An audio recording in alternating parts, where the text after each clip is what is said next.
Hello students and all the viewers. Today my topic is operation on sets. तो आज हम completely discuss करेंगे operation on sets की।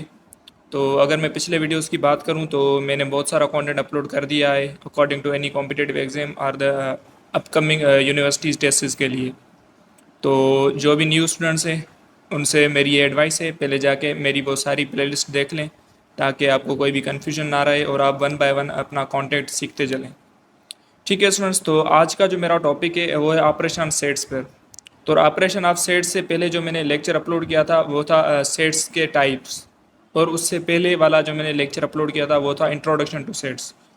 तो पहले जाके वो दोनों लेक्चर्स आप देख लें ताकि आपको सेट्स ईज़िली समझ में आ जाए, और सेट्स की जो ऑपरेशन आज हम सीखने जा रहे हैं वो भी आपको बआसानी समझ में आ जाए। ठीक है स्टूडेंट्स, तो आज का जो मेरा टॉपिक है वो है ऑपरेशन ऑन सेट्स पर। तो अगर मैं ऑपरेशन ऑन सेट्स की बात करूं तो बहुत सारे ऑपरेशन होते हैं, जैसे नंबर सिस्टम में ऑपरेशन होते हैं, एडिशन, सब्ट्रैक्शन, मल्टीप्लिकेशन। ठीक है, तो ये सारे ऑपरेशन सेट्स में नहीं होते। तो सेट्स में जो आप ऑपरेशन पढ़ेंगे वो है union of sets, intersection of sets, या है डिफरेंस ऑफ सेट्स, या symmetric difference of sets, complement of sets. ठीक है, तो ये सारे जो हैं ये ऑपरेशन ऑन सेट्स हैं। तो आज हम यही ऑपरेशंस को डिस्कस करेंगे कि यूनियन ऑफ सेट्स कैसे फाइंड करते हैं, इंटरसेक्शन ऑफ सेट्स कैसे फाइंड करते हैं। ठीक है, क्योंकि अगर इस टॉपिक की मैं बात करूं तो ये बहुत ही इंपॉर्टेंट टॉपिक है। काफ़ी टेस्ट्स में जो भी जॉब्स वगैरह के टेस्ट्स हैं उसमें इसका क्वेश्चन एक ना एक ज़रूर बनता है। ठीक है स्टूडेंट्स, तो अगर मैं पहला ऑपरेशन की बात करूं तो पहला जो ऑपरेशन है वो है union of two sets. Union of two sets, और यूनियन को हम रिप्रेजेंट कैसे करते हैं, डिनोट कैसे करते हैं, तो यूनियन को हम यू से, इस यू साइन से रिप्रेजेंट करते हैं। ठीक है स्टूडेंट्स, तो यूनियन हम कैसे फाइंड करेंगे? Right all elements of both sets. आपको दोनों सेट्स के एलिमेंट लिखने पड़ेंगे विदाउट रिपीटेशन। उसमें सेट्स में रिपीटेशन नहीं होगी, क्योंकि सेट्स में अगर रिपीटेशन हो गई तो वो सेट ही नहीं कहलाएगा, वो सेट्स की डेफिनेशन से ही आउट हो जाएगा। क्योंकि सेट्स की डेफिनेशन ये होती है कि सेट्स में जो भी एलिमेंट्स हों वो सारे डिस्टिंक्ट हों। तो अगर सेट्स के एलिमेंट्स में रिपीटेशन आ गई तो वो सेट ही नहीं कहलाएगा। तो यूनियन में आप क्या करते हैं, सारे सेट्स, दोनों सेट्स के सारे एलिमेंट लिखते हैं विदाउट रिपीटेशन, उनमें आप रिपीटेशन नहीं करेंगे। तो अगर एग्जांपल की मैं बात करूँ तो पहला एग्जांपल है, if A set is equals to 2 4 6 and B set is equals to 1 2 3, find the union of sets. तो इन दोनों सेट्स की अगर यूनियन हम फाइंड करें तो यूनियन देखें कैसे फाइंड होगी, A union B is equals to, अब देखें आंसर क्या आना चाहिए, ए सेट है 2 4 6 और बी सेट है आपका 1 2 3। तो मैंने क्या कहा, राइट ऑल एलिमेंट्स, आपको सारे एलिमेंट्स लिखने पड़ेंगे 1 2। अगर देखें 2 दो बार है, ए सेट में भी है बी सेट में भी है, तो आप एक दफ़ा लिखेंगे, दो बार नहीं लिखेंगे, क्योंकि दो बार लिखेंगे तो रिपीटेशन आ जाएगी, फिर वो सेट नहीं कहलाएगा। ठीक है स्टूडेंट्स, 1 2 3 4, अब देखें 5 नहीं है तो 6 लिख दें, तो ये हो जाएगी यूनियन ऑफ टू सेट्स। तो किसी भी सेट्स की आप यूनियन बआसानी फाइंड कर सकते हैं। आपको क्या करना है, दोनों सेट्स के आप एलिमेंट्स लिखेंगे विदाउट रिपीटेशन, उनमें आप रिपीटेशन नहीं करेंगे। ठीक है स्टूडेंट्स, तो अगर ऐसा कोई भी आपको दूसरा एग्जाम्पल, दूसरा प्रॉब्लम आ जाए तो आप उसे बआसानी इस तरीके से हल कर सकते हैं। आपको दोनों सेट्स के एलिमेंट्स लिखने पड़ेंगे विदाउट रिपीटेशन। ठीक है स्टूडेंट्स, उसके बाद कुछ प्रॉपर्टीज़ हैं यूनियन के ऊपर कि commutative property of union hold करती है, क्योंकि ए यूनियन बी फाइंड करूं या बी यूनियन ए फाइंड करूं, अगर इस सेट में बी यूनियन ए फाइंड करूं तो भी आंसर सेम ही आ जाएगा। तो कम्यूटेटिव प्रॉपर्टी यूनियन में होल्ड करती है, A union B is equals to B union A, ये इक्वल हो सकता है। उसके बाद एसोसिएटिव प्रॉपर्टी बी यूनियन में होल्ड करती है, जैसे A union B union C. अगर इसका आंसर और इस दोनों का आंसर सेम आ जाएगा, A union bracket B union C, तो इन दोनों रिलेशंस का आंसर सेम आ जाएगा, क्योंकि एसोसिएटिव प्रॉपर्टी भी यूनियन में होल्ड करती है। ठीक है स्टूडेंट्स, उसके बाद नेक्स्ट जो ऑपरेशन है वो है इंटरसेक्शन ऑफ टू सेट्स। तो इंटरसेक्शन ऑफ टू सेट्स हम कैसे फाइंड करते हैं, तो इंटरसेक्शन के लिए आपने क्या करना है, right common elements of both sets. आपको दोनों सेट्स के कॉमन एलिमेंट्स लिखने हैं, जो दोनों सेट्स में प्रेजेंट हो, आप सिर्फ वही एलिमेंट्स लिखेंगे, दूसरे नहीं लिखेंगे। ठीक है, अब example, A set is equals to 1 3 5 7 and B set is equals to 1 2 3 4, then find the intersection A intersection B, कैसे फाइंड करेंगे। ठीक है, अब देखें ए सेट आपका क्या है 1 3 5 7 एंड बी सेट है आपका 1 2 3 4। तो आपने क्या करना है, इंटरसेक्शन के लिए आपने दोनों सेट्स के कॉमन एलिमेंट्स लिखने हैं। तो दोनों सेट्स में कॉमन एलिमेंट्स कौन से हैं? 1 इसमें भी है, इसमें भी है, तो 1 लिख दें। 3 इसमें भी है, इसमें भी है, 3 भी लिख दें। 5 इसमें है पर इसमें नहीं है, तो ये आप नहीं लिखेंगे। 7 इस सेट में भी है और इसमें नहीं है, तो आप 7 को भी छोड़ देंगे। ठीक है, तो ये हो गई इंटरसेक्शन ऑफ टू सेट्स। तो इंटरसेक्शन में हम सिर्फ क्या करते हैं, सेट्स जो वो सेट्स के वो एलिमेंट्स लिखेंगे जो कॉमन हो, जो दोनों सेट्स में प्रेजेंट हो, सिर्फ वही एलिमेंट्स लिखेंगे। ठीक है स्टूडेंट्स। उसके बाद इसकी प्रॉपर्टी से अगर मैं बात करूं तो कम्यूटेटिव प्रॉपर्टी इंटरसेक्शन में होल्ड करती है। ए इंटरसेक्शन बी का आंसर बी इंटरसेक्शन ए के जैसा ही होगा, सेम आ जाएगा। और एसोसिएटिव प्रॉपर्टी बी इंटरसेक्शन में होल्ड करती है। A intersection B intersection C is equals to A intersection bracket B intersection C, दोनों का आंसर सेम आ जाएगा। ठीक है स्टूडेंट्स। उसके बाद नेक्स्ट जो प्रॉपर्टी वो है distributive property of union over intersection. ठीक है, तो डिस्ट्रीब्यूटिव प्रॉपर्टी ऑफ यूनियन और ओवर जो भी कहे, ओवर यूनियन कहता तो यूनियन ब्रैकेट के अंदर, यहाँ पे कह रहा है ओवर इंटरसेक्शन तो इंटरसेक्शन ब्रैकेट के अंदर। ठीक है, तो A union intersection A union bracket B intersection C, अगर इसे आप डिस्ट्रीब्यूट करेंगे तो ए यूनियन बी के साथ भी आ जाएगा और ए यूनियन सी के साथ भी आ जाएगा, बीच में क्या आएगी, इंटरसेक्शन साइन। तो डिस्ट्रीब्यूटिव प्रॉपर्टी ऑफ यूनियन और इंटरसेक्शन की प्रॉपर्टी यही है, आपने इसे याद करनी है क्योंकि ये किसी भी एग्जाम्स में ये पूछने हैं कि A union B intersection C का आंसर क्या आना चाहिए, ये ऑप्शन में मौजूद होता है, तो आप इसे याद कर लें। ठीक है स्टूडेंट्स, और हम चलते हैं अपने नेक्स्ट ऑपरेशन की तरफ। तो ठीक है स्टूडेंट्स, थर्ड जो ऑपरेशन है हमारा वो है symmetric difference of two sets. तो symmetric difference of two sets हम कैसे फाइंड करते हैं, उसका सिंबल ये होता है ट्राइंगल। ठीक है, तो सिमेट्रिक डिफरेंस हम कैसे फाइंड करते हैं, right non common elements of both sets. और इंटरसेक्शन में क्या था, आपको कॉमन एलिमेंट्स लिखने हैं दोनों सेट्स के, और सिमेट्रिक डिफरेंस में आप क्या करेंगे, दोनों सेट्स के नॉन कॉमन एलिमेंट्स लिखेंगे। ठीक है स्टूडेंट्स, तो सिमेट्रिक डिफरेंस में हम क्या करते हैं, दोनों सेट्स के नॉन कॉमन एलिमेंट लिखेंगे। तो आपका एग्जांपल क्या है, if A set is equals to 1 3 5 7 and B set is equals to 1 2 3 4, find A symmetric difference B. तो ए सिमेट्रिक डिफरेंस बी आप कैसे फाइंड करेंगे, अब देखें। अब ए सेट में क्या है 1 3 5 7 और बी सेट है 1 2 3 4। आपने क्या करना है, दोनों सेट्स के नॉन कॉमन एलिमेंट्स लिखने हैं। ठीक है, अब देखें 1 इसमें भी मौजूद है, 1 ए सेट में भी मौजूद है और बी में भी है, तो आप ये नहीं लिखेंगे। तो ठीक है स्टूडेंट्स, आपने क्या फाइंड करना है, दोनों सेट्स के नॉन कॉमन एलिमेंट्स फाइंड करने हैं। अब देखिए 1 इस सेट में भी मौजूद है, इसमें भी है, तो ये आप नहीं लिखेंगे क्योंकि हमें कॉमन एलिमेंट्स नहीं लिखने हैं, नॉन कॉमन एलिमेंट्स लिखने हैं। 3 इसमें भी है और इस सेट में भी मौजूद है, तो ये भी आप नहीं लिखेंगे। 5 इस सेट में, ए सेट में है, बी सेट में नहीं है, तो ये लिखेंगे। 7 ए सेट में है पर बी सेट में नहीं है, तो आप 7 भी लिखेंगे। ठीक है, अब ये नॉन कॉमन एलिमेंट्स हैं ए सेट के, अब non common elements B set के भी आप लिखेंगे। अब देखें 1 इस सेट में भी है, इसमें भी है, ये नहीं लिखेंगे। 2 इसमें है पर इसमें मौजूद नहीं है, तो 2 भी आप लिखेंगे। ठीक है, अब देखें 3 इस सेट में मौजूद है, बी में और ए में भी है, ये भी आप नहीं लिखेंगे। 4 ए से बी सेट में मौजूद है लेकिन ए सेट में नहीं है, तो ये भी आप लिखेंगे क्योंकि हमें दोनों सेट्स के नॉन कॉमन एलिमेंट्स लिखने हैं। अब इन्हें तरतीब दे के लिखें, अगर तब तरतीब दे के नहीं लिखेंगे तभी आपका आंसर तो आ जाएगा, लेकिन बेस्ट तरीका ये होता है कि आप इसे तरतीब दे के लिखें, 2 4 5 एंड लास्ट वन इज़ 7, तो ये आपका आंसर हो जाएगा ए सिमेट्रिक डिफरेंस बी। तो इतनी मुश्किल सी बात नहीं है, किसी भी सेट्स में आप सिमेट्रिक डिफरेंस बआसानी फाइंड कर सकते हैं। आपने क्या करना होता है, दोनों सेट्स के नॉन कॉमन एलिमेंट्स लिखने होते हैं। ठीक है, जो दोनों सेट्स में नॉन कॉमन एलिमेंट्स हो वो आप सिमेट्रिक डिफरेंस में लिखेंगे, वही आपका आंसर हो जाएगा। ठीक है स्टूडेंट्स, अब इसकी प्रॉपर्टीज़ की बात करें तो commutative law hold in symmetric difference. Symmetric difference में कम्यूटेटिव लॉ होल्ड करता है, जैसे A symmetric difference B is equals to B symmetric difference A, ये दोनों बराबर हो सकते हैं, जवाब सेम आ जाएगा। अगर इसी सेट का मैं बी सिमेट्रिक डिफरेंस ए फाइंड करूँ तो भी आंसर सेम ही आ जाएगा। ठीक है स्टूडेंट्स, तो आप इसे प्रूव कर दीजिएगा, कोई भी 2 सेट लेके आप इसे प्रूफ भी कर सकते हैं, इतनी मुश्किल सी बात नहीं है।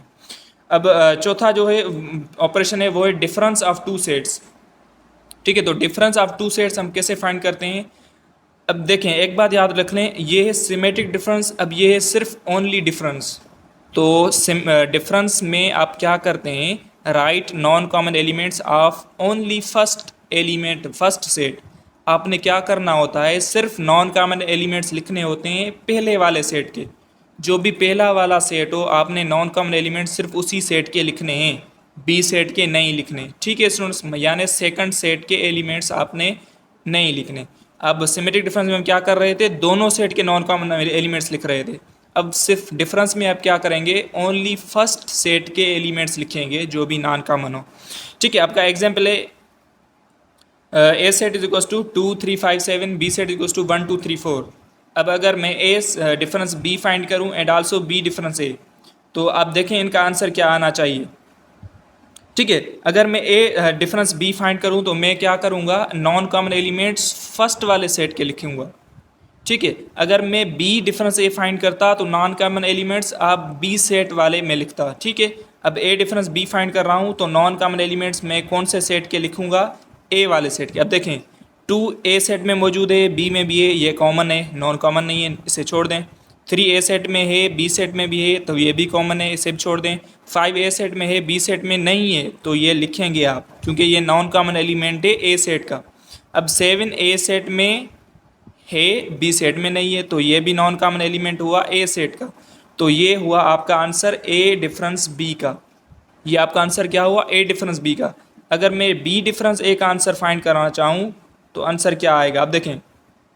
अब बी डिफरेंस ए कह रहा है ना, इसका मतलब क्या हुआ, मैंने नॉन कॉमन एलिमेंट्स लिखने हैं पहले वाले सेट के, बी सेट के। अब देखें 1 ए सेट बी सेट में मौजूद है, ए में नहीं है, तो ये नॉन कॉमन हुआ। 2 ए सेट में है, बी सेट में भी है, इसे छोड़ दें। 3 इसमें भी है, इसमें भी, इसे छोड़ दें। 4, अब 4 देखें बी सेट में है लेकिन ए सेट में नहीं है, तो 4 आप लिखेंगे।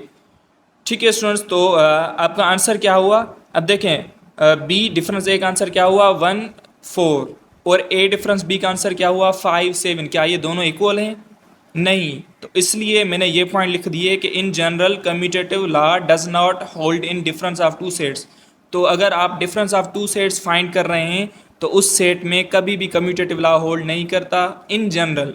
अगर दोनों सेट्स होल्ड तब करता अगर दोनों सेट्स इक्वल हो जाते या दोनों सेट्स नल सेट हो जाते।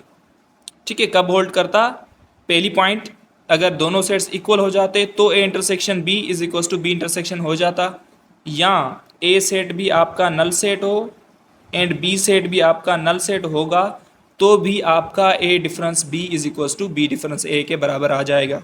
ठीक है, अब देखें अगर ए यूनियन बी दोनों बराबर हैं, ए इज इक्वल टू बी है या ए नल सेट है, बी भी नल सेट है, तो ये आपकी तीनों प्रॉपर्टीज होल्ड करेगा। A difference B is equal to B difference A भी बराबर हो जाएगा, A union B is equal to B union A के बराबर भी हो जाएगा, A intersection B is equal to B intersection A के भी बराबर हो जाएगा। कब, तब होल्ड होगा जब आपके दोनों सेट्स बराबर हों या दोनों सेट्स नल सेट हों, तब भी आपकी ये तीनों प्रॉपर्टीज़ होल्ड हो जाएंगी। ठीक है स्टूडेंट्स, अब चलते हैं हम अपने नेक्स्ट ऑपरेशन की तरफ। तो ठीक है स्टूडेंट्स, अब अगर मैं नेक्स्ट ऑपरेशन की तरफ बढ़ने से पहले मैं आपको एक सेट और बताता चलूँ कि यूनिवर्सल सेट हम किसे कहते हैं। A set which contains all elements of other sets, ऐसा सेट जिसके सारे एलिमेंट्स बाकी जो भी सेट्स हों, ए हो बी हो, उन दोनों सेट्स के सारे एलिमेंट्स इस सेट में मौजूद हों, तो ऐसे सेट को हम क्या कहते हैं, यूनिवर्सल सेट। क्योंकि इसे नाम से ही पता चल रहा है, यूनिवर्सल सेट। ठीक है स्टूडेंट्स, तो इस यूनिवर्सल सेट की एक ख़ास पॉइंट ये होती है कि यूनिवर्सल सेट हमेशा सुपर सेट होता है ऑल सेट्स का। Universal set is the super set of all sets. तो सुपर सेट की ये सिंबल होती है। ठीक है, सबसेट्स के लिए आप कौन सी सिंबल यूज़ करते हैं, सबसेट के लिए आपकी सिंबल ये होती है, और सुपर सेट के लिए आपकी सिंबल इससे रेसिप्रोकल हो जाएगी, रिवर्स हो जाएगी। ठीक है स्टूडेंट्स, तो यूनिवर्सल सेट क्या है, ऐसा सेट जिसके सारे एलिमेंट्स अदर वाले जो भी सेट्स हों उसमें प्रेजेंट हो, तो ऐसे सेट को हम क्या कहते हैं, यूनिवर्सल सेट। और universal set is always super set of all sets. तो ये आप पॉइंट याद रख लें। सुपर सेट हम किसे कहते हैं, अगर ए बी का सबसेट है तो बी ए का क्या हुआ, सुपर सेट होगा। ठीक है स्टूडेंट्स, तो इसकी भी पॉइंट आप याद रख लें कि सुपर सेट हम किसे कहते हैं, अगर ए बी का सबसेट है तो बी ए का क्या होगा, सुपर सेट होगा। ठीक है स्टूडेंट्स, अब नेक्स्ट जो ऑपरेशन है वो है हमारा कॉम्प्लीमेंट ऑफ सेट ए। अगर हमें ए सेट का कॉम्प्लीमेंट फाइंड करना है तो कॉम्प्लीमेंट के लिए आप सिंबल ये यूज़ करते हैं। ठीक है, ए प्राइम, या आप इसके लिए ए के ऊपर सी, छोटा सा सी लगा दें, तो ये भी आप कॉम्प्लीमेंट के लिए सिंबल यूज़ करते हैं। ठीक है स्टूडेंट्स, तो कॉम्प्लीमेंट हम कैसे फाइंड करते हैं, तो complement the difference of set, कोई भी आपका सेट हो, ये मैंने तो ए लिखा है, अगर बी हो सी हो, तो complement of set from universal set, आप उसी सेट का क्या करेंगे, डिफरेंस फाइंड करेंगे। आपने क्या करना है, जिस सेट का कॉम्प्लीमेंट फाइंड करने के लिए कहे तो आप क्या करेंगे, उसी सेट का डिफरेंस करेंगे यूनिवर्सल सेट से।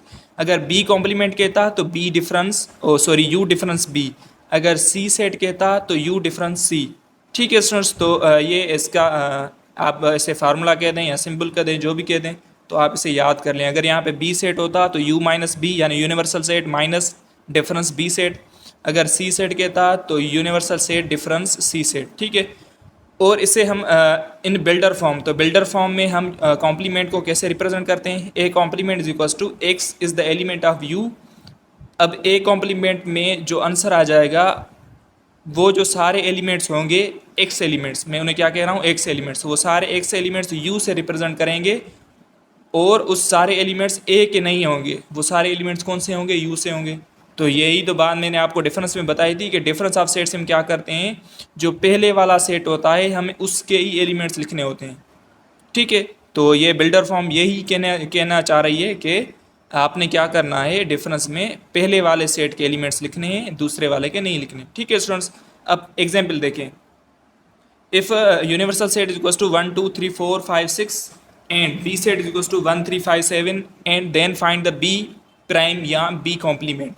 अब देखें, बी सेट के सारे एलिमेंट्स यूनिवर्सल सेट में प्रेजेंट हैं, जी बिल्कुल हैं, तो ये बात प्रूफ हो गई ना।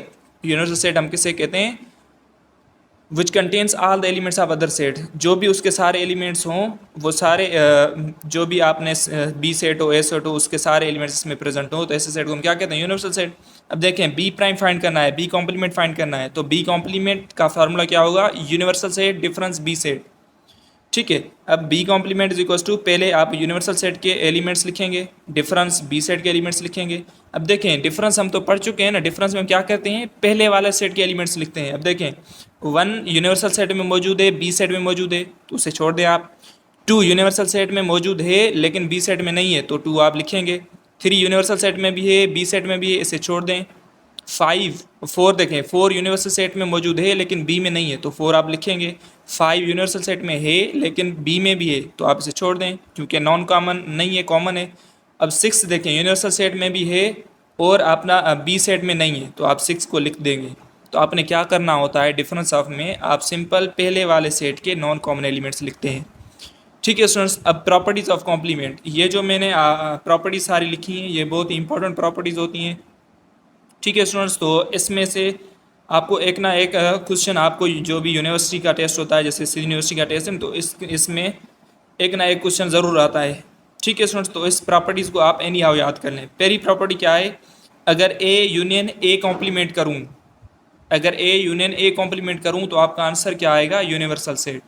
ठीक है स्टूडेंट्स, अगर ए यूनियन ए कॉम्प्लीमेंट करूँगा तो आपका आंसर क्या आ जाएगा, यूनिवर्सल सेट। आप इसे प्रूफ भी कर सकते हैं, आप यूनिवर्सल सेट भी लिख दें, ए सेट कोई भी लिख दें, फिर उसका अगर ये प्रॉपर्टी फाइंड करेंगे तो आपका यूनिवर्सल सेट ही आ जाएगा। मैं आपको प्रूफ नहीं करवा रहा, सिर्फ प्रॉपर्टी समझा रहा हूँ। ठीक है, आप अगर प्रूफ करना चाहते हैं तो आपने कोई भी एलिमेंट्स लेने हैं यूनिवर्सल सेट के, ए सेट के, फिर आप इन्हें प्रूफ कर सकते हैं, इसलिए मुश्किल सी बात नहीं है। अगर मैं प्रूफ करवाऊँगा तो ये वीडियो मेरा बहुत ही लेंदी हो जाएगा। ठीक है स्टूडेंट्स, अब दूसरी प्रॉपर्टी क्या है, अगर ए इंटरसेक्शन ए कॉम्प्लीमेंट, तो उसका आंसर हमेशा नल सेट आ जाएगा। ए इंटरसेक्शन ए कॉम्प्लीमेंट का answer null set, A union A complement का आंसर यूनिवर्सल सेट। अब थर्ड जो पॉइंट है, अगर मैं नल सेट का कॉम्प्लीमेंट फाइंड करूं तो आपका आंसर क्या आएगा, यूनिवर्सल सेट। ठीक है, तो कॉम्प्लीमेंट का आंसर क्या होता है, अगर नल सेट का कॉम्प्लीमेंट तो यू माइनस नल सेट, अगर यू में से मैं नल सेट माइनस करूँ तो मतलब मैं कुछ भी माइनस नहीं कर रहा, तो आंसर क्या आ जाएगा, यूनिवर्सल सेट ही आ जाएगा। चौथा पॉइंट है, अगर मैं यूनिवर्सल सेट का कॉम्प्लीमेंट करूं तो यूनिवर्सल सेट का कॉम्प्लीमेंट का मतलब क्या हुआ, universal set minus universal set, तो यूनिवर्सल सेट में से यूनिवर्सल सेट को सेपरेट करेंगे, डिफरेंस करेंगे, तो आपका आंसर क्या आ जाएगा, नल सेट। अब फिफ्थ जो पॉइंट है वो है कॉम्प्लीमेंट का, अगर मैं कॉम्प्लीमेंट फाइंड करूँ, ए कॉम्प्लीमेंट फिर कॉम्प्लीमेंट, तो कॉम्प्लीमेंट का कॉम्प्लीमेंट फाइंड करेंगे तो आपका आंसर वही सेट आ जाएगा। अगर बी कॉम्प्लीमेंट होता तो बी सेट। ठीक है, यहाँ पे ए कॉम्प्लीमेंट है तो आपका आंसर ए आ जाएगा। ठीक है स्टूडेंट्स, उसके बाद डी मॉर्गन लॉज, तो ये दोनों फार्मूलेज डी मॉर्गन लॉ के होते हैं।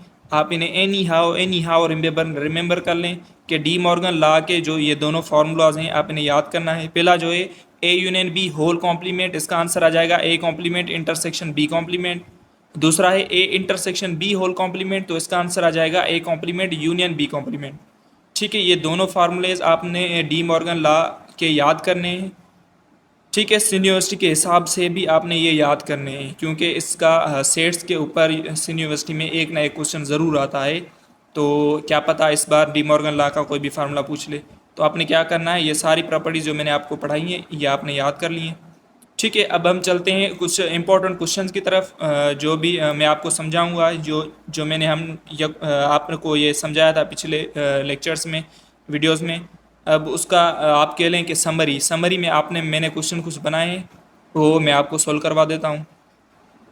तो ठीक है स्टूडेंट्स, अब इम्पोर्टेंट क्वेश्चंस की तरफ अगर मैं चलूँ तो पहला क्वेश्चन है आपका, according to De Morgan law A complement intersection B complement किसके बराबर होगा।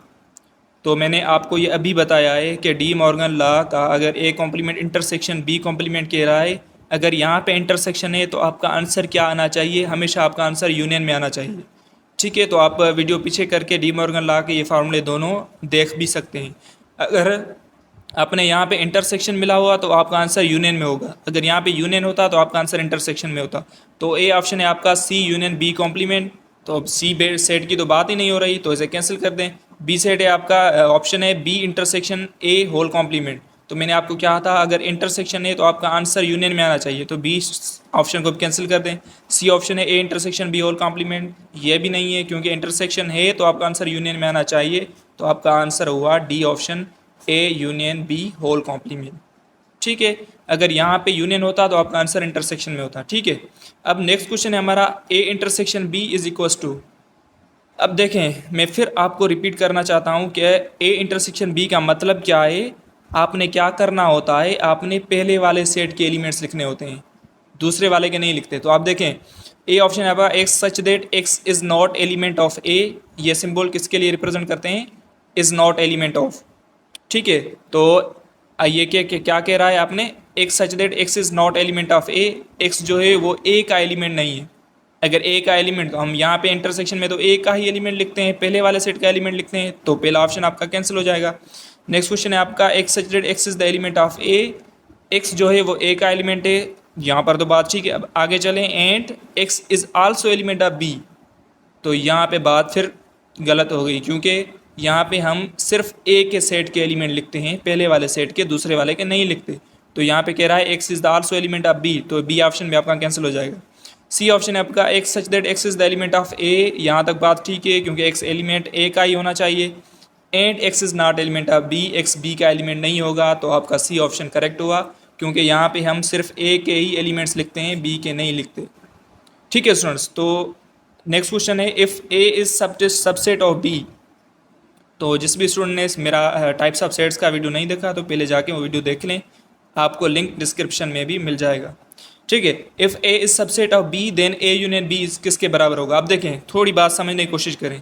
अगर ए बी का सबसेट है तो इसका मतलब क्या हुआ, ए छोटा सेट है, बी बड़ा सेट है। ठीक है, अब आगे क्या कह रहा है, ए यूनियन बी। तो आपको पता है यूनियन में हमेशा आपका आंसर बड़ा ही आता है, छोटा नहीं आता।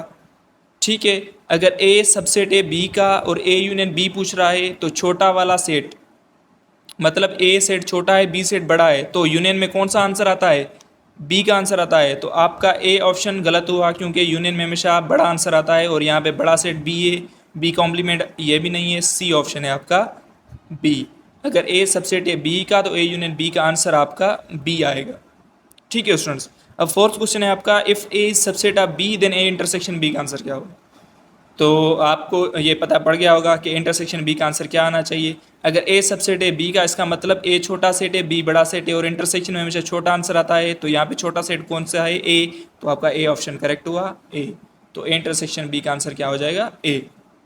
ठीक है, अब नेक्स्ट क्वेश्चन है हमारा, if B minus A, B difference A is equal to null set then. अब समझने की कोशिश करें, अगर B difference A null set आ रहा है, इसका मतलब क्या हुआ कि बी नल सेट है, क्योंकि हमें क्या करते हैं, पहले वाले सेट के ही एलिमेंट्स लिखते हैं। तो इससे इस बात से पता चल रहा है कि आंसर अगर नल सेट आ रहा है, इसका मतलब क्या हुआ, पहले वाला सेट ही नल सेट है।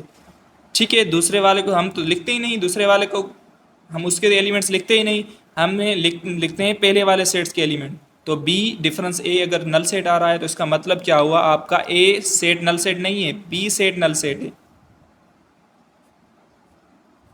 ठीक है, तो आपका आंसर क्या हुआ, आपका बी सेट नल सेट है। अब 6 क्वेश्चन है आपका, वो है ए यूनियन बी। तो ए यूनियन बी हम कैसे लिखते हैं, पहली बात समझने की कोशिश करें। यूनियन में हम क्या करते हैं, दोनों सेट्स के एलिमेंट्स लिखते हैं। ठीक है, तो यूनियन में हम क्या करते हैं, दोनों सेट्स के एलिमेंट लिखते हैं। अब ऑप्शन पढ़ें। पहला ऑप्शन है x such that x is the element of A, x A का एलिमेंट है और एक्स इज, अब ये सिंबल्स मैंने आपको पहले लेक्चर में बताई थी इंट्रोडक्शन टू सेट्स में, कि ये सिंबल जो होता है इसे हम और के लिए यूज़ करते हैं और ये जो सिंबल होता है इसे हम एंड के लिए यूज़ करते हैं। ठीक है, तो और एंड, तो और का सिंबल हमेशा हम यूनियन में यूज़ करते हैं और एंड का सिंबल हमेशा हम इंटरसेक्शन के लिए यूज़ करते हैं। तो ए यूनियन बी का आंसर क्या आ जाएगा, ऑप्शन क्या होगा, एक ए ऑप्शन है आपका x such that x is the element of A और x is not element of B. ये ऑप्शन गलत होगा क्योंकि हम दोनों सेट्स के एलिमेंट लिखते हैं। दूसरा ऑप्शन है x such that x is the element of A और x is the element of B. तो ये आपका ऑप्शन सही हुआ। क्या कह रहा है, एक्स जो है वो आपका ए सेट का भी एलिमेंट होगा और बी सेट का भी होगा, क्योंकि यूनियन में हम दोनों सेट्स के लिखते हैं। तो ये आपका ऑप्शन सही हुआ। तीसरा ऑप्शन है आपका x such that x is not element of B, ये यहाँ पर ही गलत हो गया। डी ऑप्शन है आपका x such that x is the element of A and x is the element of B. तो एंड हमेशा हम इंटरसेक्शन के लिए यूज़ करते हैं, यूनियन के लिए नहीं करते। ठीक है, तो यहाँ तक बात क्लियर है, कोई भी मुश्किल नहीं है। 7th क्वेश्चन है हमारा, वो है ए इंटरसेक्शन बी। तो ए इंटरसेक्शन बी को हम कैसे रिप्रेजेंट करेंगे बिल्डर फॉर्म में। ए ऑप्शन है आपका x such that x is the element of A और x is the element of B. तो और हमेशा मैंने आपको बताया है कि हम यूनियन के लिए यूज़ करते हैं, इंटरसेक्शन के लिए नहीं करते। और बी ऑप्शन है आपका x such that x is the element of A and x is the element of B. तो एक्स जो एलिमेंट होगा वो ए का भी होगा और बी का भी होगा, दोनों का होगा, क्योंकि इंटरसेक्शन में हम कॉमन एलिमेंट्स लिखते हैं। तो बी ऑप्शन आपका सही हुआ, क्योंकि यहाँ पे क्या कह रहा है, एक्स जो है वो ए का भी एलिमेंट है एंड बी का भी एलिमेंट है। तो ए इंटरसेक्शन बी को हम बिल्डर फॉर्म में इससे रिप्रेजेंट करते हैं। ठीक है, सी ऑप्शन को देखें, x such that x is not element of A. यहाँ पर गलत हो गया क्योंकि इंटरसेक्शन में हमें दोनों सेट्स के एलिमेंट लिखते हैं, बट यहाँ पे जो सिंबल होता है वो एंड वाला यूज़ करते हैं, इस सिंबल को यूज़ करते हैं एंड। ठीक है, तो एंड वाली सिंबल हम इंटरसेक्शन में यूज़ करते हैं और वाली सिंबल हम यूनियन के लिए यूज़ करते हैं। और डी ऑप्शन है आपका x such that x is the element of A and x is not element of B. तो ये यहाँ पर भी गलत हो गया क्योंकि हम दोनों सेट्स के एलिमेंट्स लिखते हैं जो कॉमन होते हैं। ठीक है स्टूडेंट्स, तो ये था हमारा आज का लेक्चर, जिसमें मैंने आपको ऑपरेशन ऑफ सेट्स जो भी क्वेश्चंस बन सकते थे मुश्किल, ठीक है, तो वो मैंने आपको सोल्व करवा दिए।